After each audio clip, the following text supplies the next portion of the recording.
So first of all, let's see what is economic integration before uh, s- uh, studying trading blocks.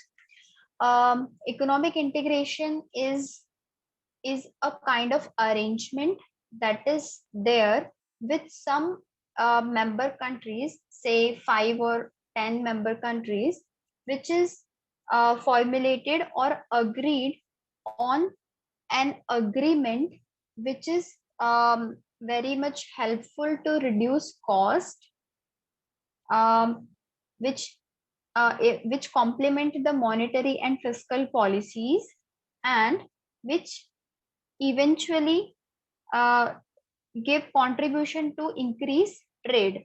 We are talking about international trade. So this is economic integration. For say as an example, NAFTA. NAFTA, if you have heard about this integration, NAFTA, SAFTA. So um, this is comes under economic integration. Now our main topic of today is trading blocks. So first I gave you the overview of economic integration so that you can easily understand what is trading blocks. So uh, now we're gonna discuss about trading blocks and then role of trading blocks. So trading blocks are usually group of countries in specific region that manage and promote trade activities.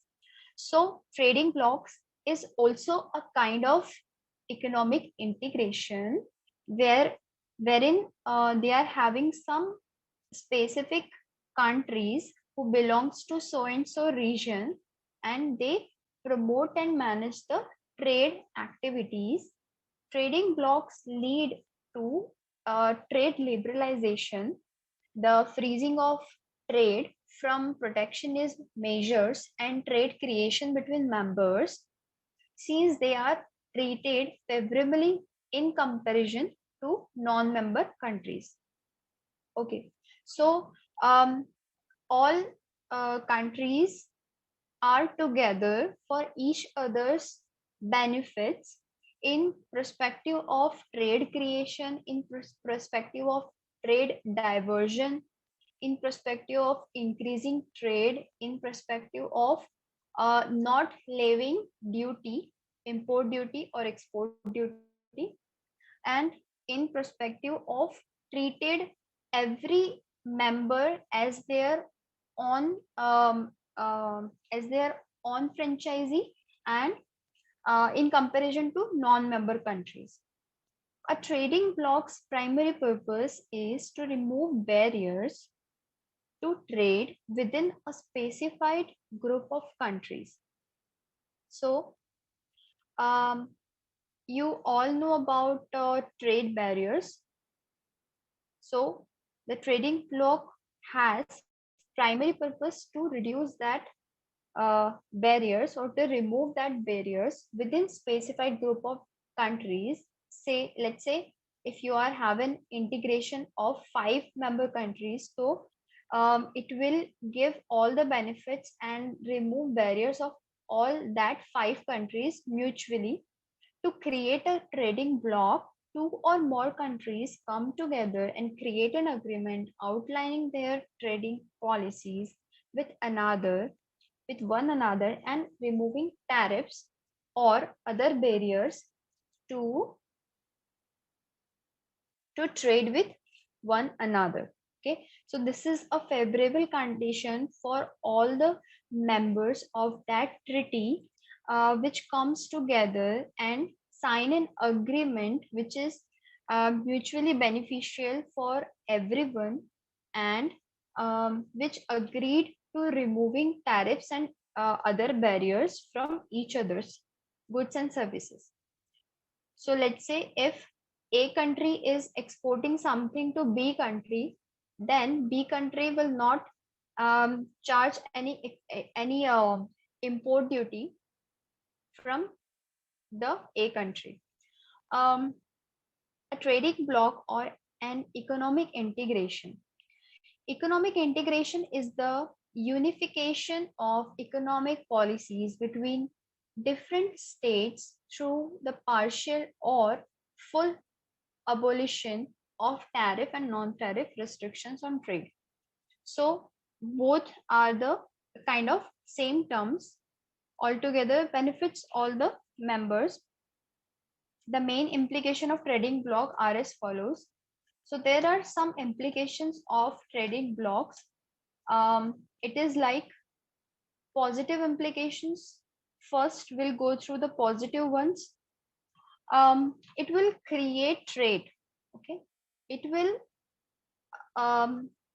support each other. The every country support each other to create trade. The creation of trade would be there. The increase of international trade would be there.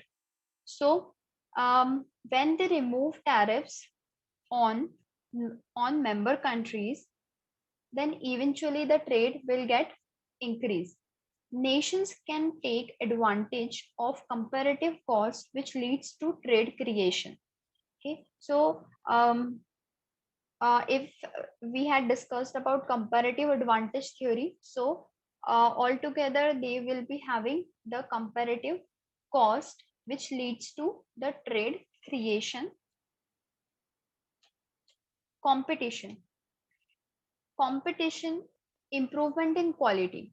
So there will be no competition between the countries because they are now treated each other as a friendly, as in a friendly relation. So improvement in quality will be there, and the competition is like a positive competition with each other. It will reduce the prices. So prices eventually reduce for the member countries. Economies of scale, of large scale.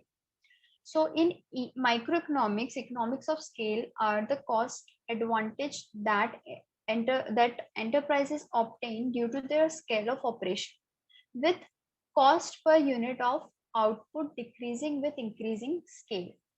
So if we talk about microeconomics, so economic of scale means your the scale of economy in a country are cost advantage that enterprises obtain due to the scale of operations, with cost per unit of output decreasing with increasing scale. So as and when the the economy will get boosted, the economic of scale will always go increase, and it will evenly decrease the cost of per unit, which is taking in the operations of scale. Okay, so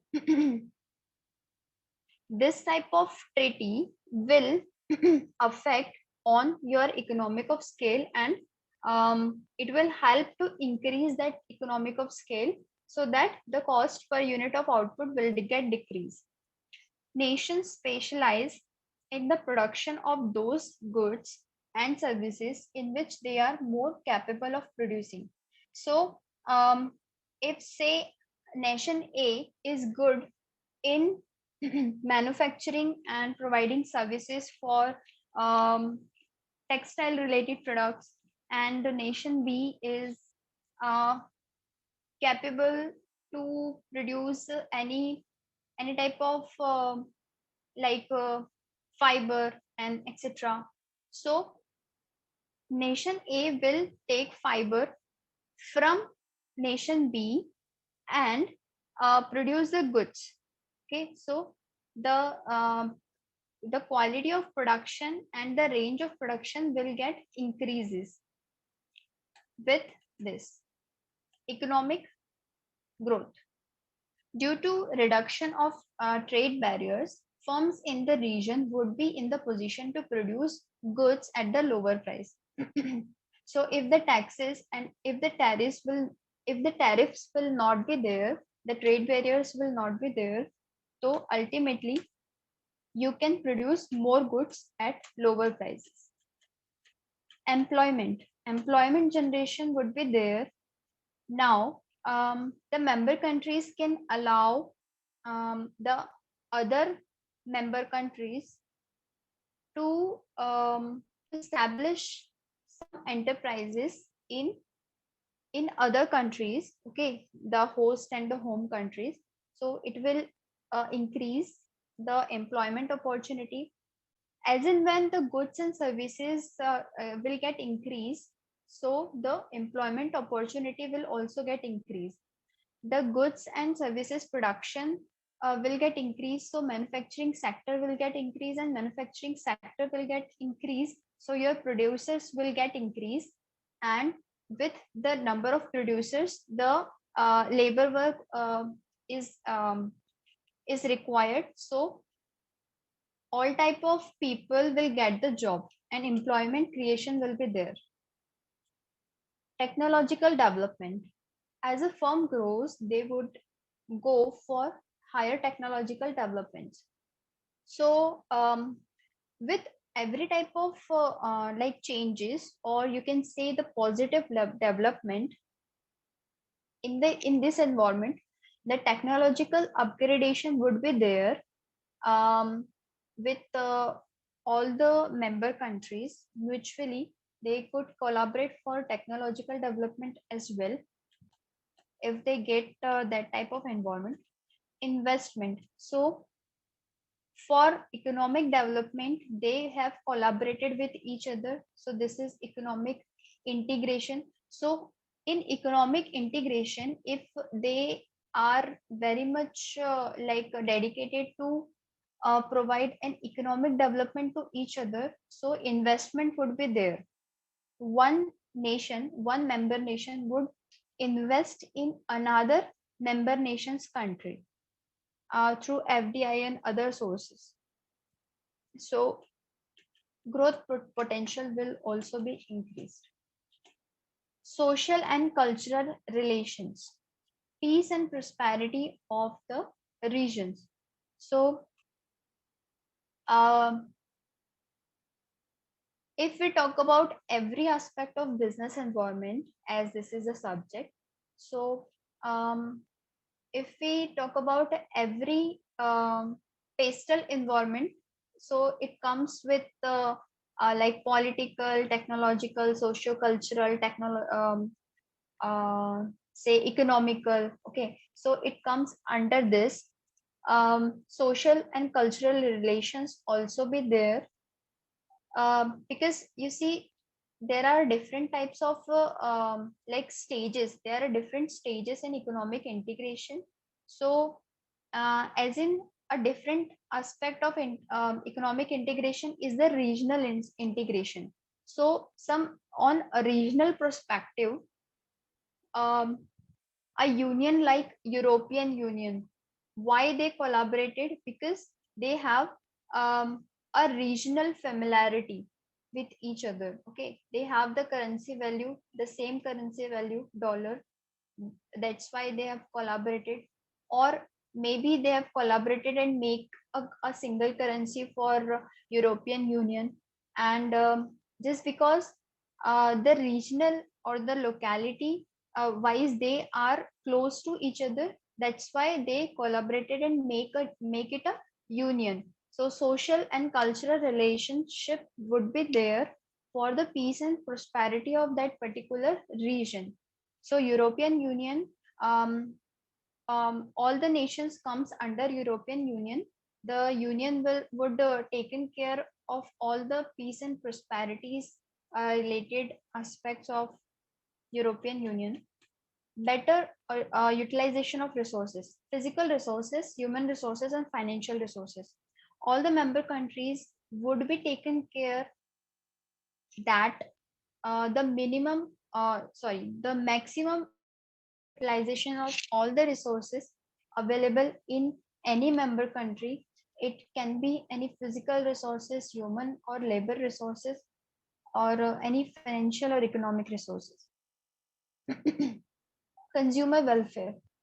So increase purchasing power. The member countries when trading with each other. So any underdeveloped country if collaborated with a developed country, so it will give a standard of living, it will increase the standard of living, and it also increase the purchasing power of that particular country. So it is a consumer welfare, or it is a welfare related to country. Higher standard of living, lower prices, higher quality goods. So all this comes under consumer welfare. Negative implications also be there. The trading blocks can negatively affect the non-member countries, non-member nation, and this is due to following: common external barriers. So all these, say 5 member countries are barriers for other non-member countries. So for their non-member countries, there are tariffs and non-tariff barriers would be there. Disadvantages to all the non-member countries: collective bargaining by member countries. So negotiations would be there for non-member countries, and they don't negotiate with the member countries. Conclusion: it can be concluded that trading blocks encourage trade among member nations and discourage trade between non-member nations. So um, every uh, everything has a positive and negative things with them. So trading blocks is also have some encouraging activities and some discouraging activities. Therefore, a trading bloc may create obstacles in growth of trade between member nations of bloc and non-members nations. So trading blocks is maybe an obstacle for non-member countries, and maybe a boon or an opportunity for the member countries of the bloc. So with this, we've concluded this topic.